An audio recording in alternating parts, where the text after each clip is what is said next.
Welcome back to the OK Kiteboarder in South Padre Island, Texas.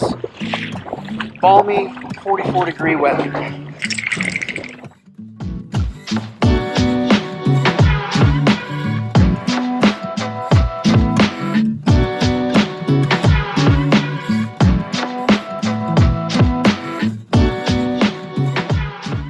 Kiteboarding is a dynamic sport that puts a lot of stress on your low back, lower extremity, and multiple joints.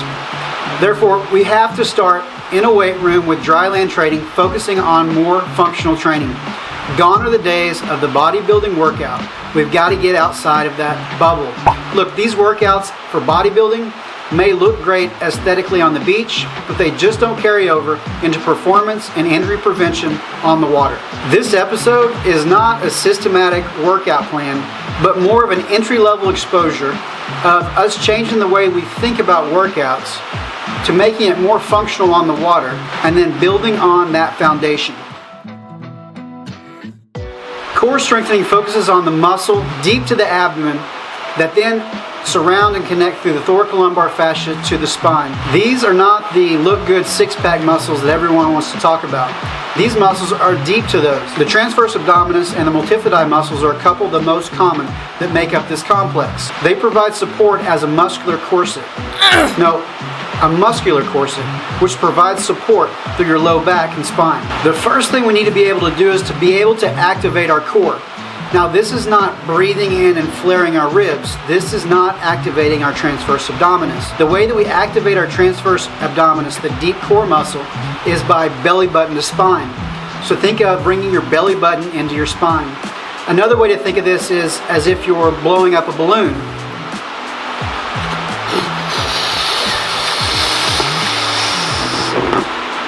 So that's your thought, and that's the movement to activate.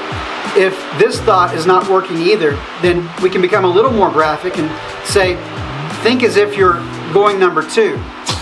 Clean up in aisle 6. But don't go number 2. Now, after you've activated your core, it's going to feel as if you want to hold your breath, but you have to make sure that you do not hold your breath.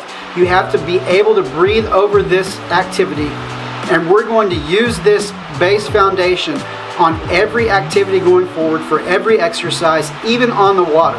Activating our core, belly button to spine with every activity.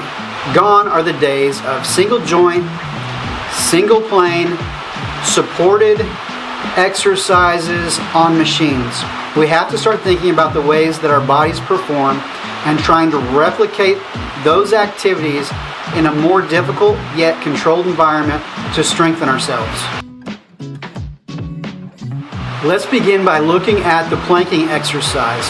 You have to be able to hold your spine in a neutral position.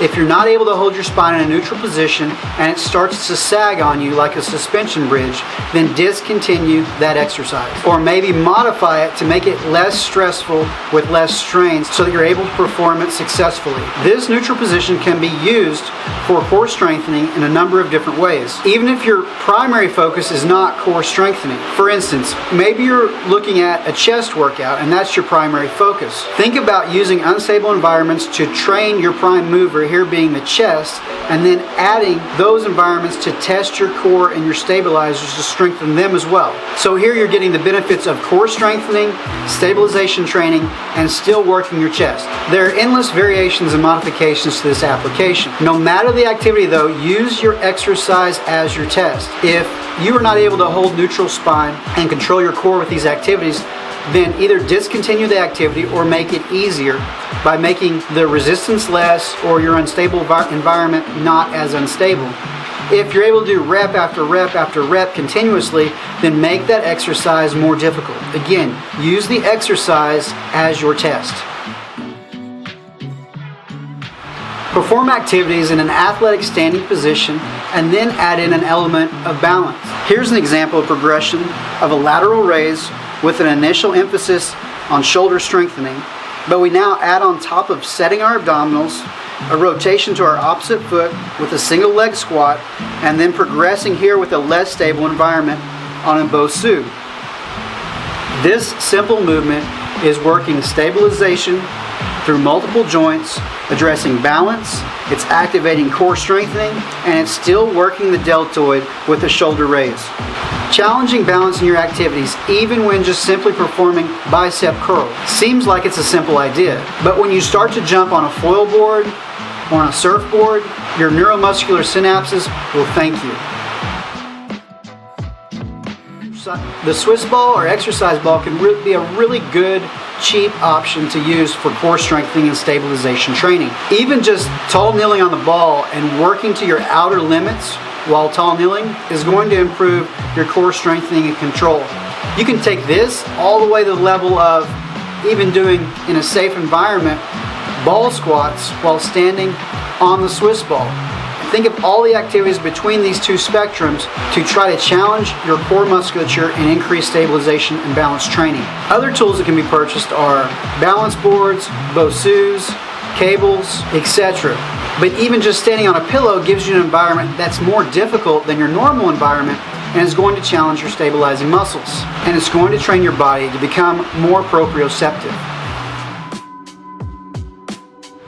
Again, this episode is just an overview and it's very brief, but here are the main points. Learn to activate your core musculature.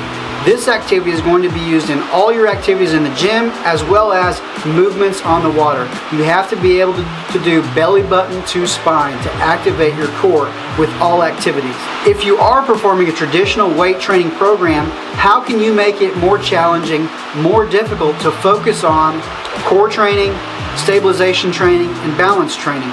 Think outside of this bubble. Think on your own with these ideas. Don't follow protocols. If some activities are too difficult, then modify them. If they're too easy, make them more challenging. Let me know some of the differences that you see outside of the water and also on the water in the coming weeks ahead, and some of the differences and changes that you've seen in the weight room with application of these ideas. Please like and make comments below and subscribe to my channel if you haven't done so already. Look in the description below for our ongoing giveaway and please register for that also. Now it's hopefully time to get back out on the water in the next few weeks with a little bit of travel. We'll see you next time on the OK Kiteboard.